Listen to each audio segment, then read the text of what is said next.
அன்பான இறைமக்களே, இன்றைக்கு ஒரு நபருடைய வாழ்க்கையில நடந்த ஒரு சம்பவத்த குறிச்சு நான் உங்கள்ட்ட ஷேர் பண்ணலான்னு நெனைக்கிறேன்.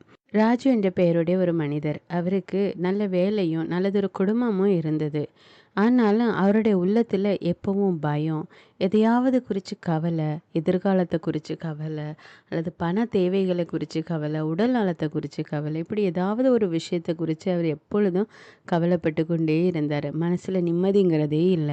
இப்படிப்பட்ட சூழ்நிலையில ஒரு நாள் அவரு திருப்பள்ளிக்கு போயிருக்கும்போது, அங்க ஃபாதர் வந்து பிரசங்கத்துல, "ஆண்டவர் உனக்கு ஆசி வழங்கி உன்னை காப்பாராக" என்ற இறை வார்த்தையை தினமும் நேரம் கிடைக்கும் போதெல்லாம், ஞாபகம் வரும்போதெல்லாம் சொல்லுங்க அப்படின்னு சொன்னாரு. அப்படி நீங்க சொல்லும்போது உங்களுடைய வாழ்க்கையில அற்புதம் நடக்கும். மேலும் உங்களுடைய உள்ளத்தில் உள்ள பயம் எல்லாம் விலகி போய்விடும் அப்படின்னு சொன்னாரு. அத கேட்டதுலேருந்து இந்த ராஜுனுடைய உள்ளத்திலயும், நானும் இத தினமும் என்னுடைய வாழ்க்கையில சொல்றேன். தினமும் நான் சொல்லும்போது ஆண்டவர் எனக்கும் என்னுடைய உள்ளத்துல இருந்தும் பயத்த எடுத்து போடுவார் அப்படின்னு ஒரு நம்பிக்கையோட அவன் தினமும் சொல்ல ஆரம்பிச்சான்.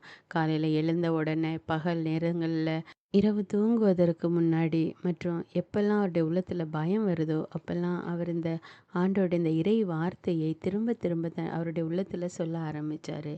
இப்படி சொன்னதிலிருந்து 1 மாதத்துல அவருடைய உள்ளத்துல இருந்த அந்த பயம் நீங்கி விட்டது. அவருடைய மனசுல கடவுள் மீது ஒரு அசைக்க முடியாத நம்பிக்கை, விசுவாசம் வந்தது.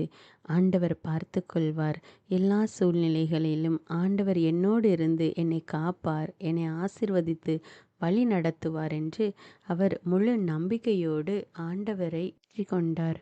அவர் சொன்ன அந்த இறை வார்த்தை இஸ்ரேல் மக்களுக்கு கடவுள் ஆரோன் மூலமாக கொடுத்த வாக்குறுதி.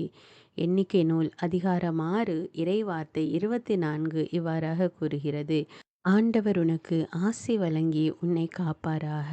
இது வெறு ஜெபம் மட்டுமல்ல, இஸ்ரேல் மக்களுக்கு ஆண்டவர் கொடுத்த வாக்குறுதி. ஆம், நம்முடைய தேவன் வாக்கு மாறாதவர். அவர் இன்றும் என்றும் மாறாதவராய் இருக்கிறார். இப்பொழுது நீங்களும் பயம் நிறைந்த சூழ்நிலையில் இருக்கிறீர்களா? அல்லது மனதில் குழப்பம், நிம்மதியில்லாத சூழ்நிலை, உடல் பலவீனம் என்று பலவிதமான காரியங்களை குறித்து கவலைப்பட்டு கொண்டிருக்கிறீர்களா? பயப்படாதீர்கள். ஆண்டவர் உங்களோடு இருக்கிறார். அவர் உங்களுக்கு ஆசி வழங்கி உங்களை காப்பாற்றுவார். வெறும் ஆசீர்வாதம் மட்டுமில்ல, அவர் நம்மை காக்கிற தேவனாக இருக்கிறார். அவர் எப்பொழுதும் நம்மோடு இருந்து நம்மை பாதுகாத்து வழி நடத்துகிறார். அந்த ஆண்டவர் மீது நம்பிக்கை வைத்து நீங்களும் தினமும் இந்த இறை வார்த்தையை கூறி ஜெபியுங்கள். ஆண்டவர் உங்களை நிறைவாக ஆசீர்வதித்து வழி நடத்துவார். ஜெபிப்போமா? அன்பின் பரலோக பிதாவே, சதா காலங்களுக்கு ராஜாவாய் இருக்கிற எங்கள் விண்ணக தந்தையே இறைவா, உம்மை ஆராதித்து வணங்குகிறோம். உம்மை போற்றி புகழ்ந்து உம்மை மகிமைப்படுத்துகிறோம் அப்பா. இயேசு கிறிஸ்துவே, எங்கள் மெசியாவே, எங்கள் நல்லாயனே, உமக்கு நன்றி ராஜா. ஆவியான தேவனே, எங்களை வழிநடத்துகிறவரே, எங்கள் துணையாளரே, உம்மை போற்றி புகழ்ந்து ஆராதிக்கிறோம் அப்பா. இன்றைக்கு இந்த புதிய ஆண்டை எங்களுக்கு கொடுத்திருக்கிற கிருபைக்காக நன்றி ராஜா.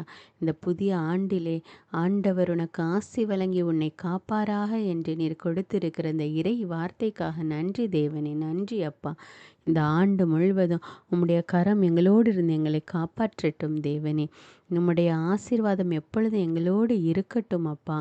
எண்ணிக்கை நூல் அதிகாரம் 6 இறைவார்த்தை 24 நீர் கூறியுள்ளபடி ஆண்டவர் உனக்கு ஆசி வழங்கி உன்னை காப்பாராக என்று இஸ்ரேல் மக்களுக்கு ஆசி வழங்கிய தேவன் இதோ இப்பொழுது எங்களுக்கும் எங்கள் குடும்பத்தில் ஒவ்வொருவரையும் ஆசீர்வதியும் அப்பா. அதே இறை வார்த்தையை நாங்கள் கூறி ஜெபிக்கிறோம் அப்பா.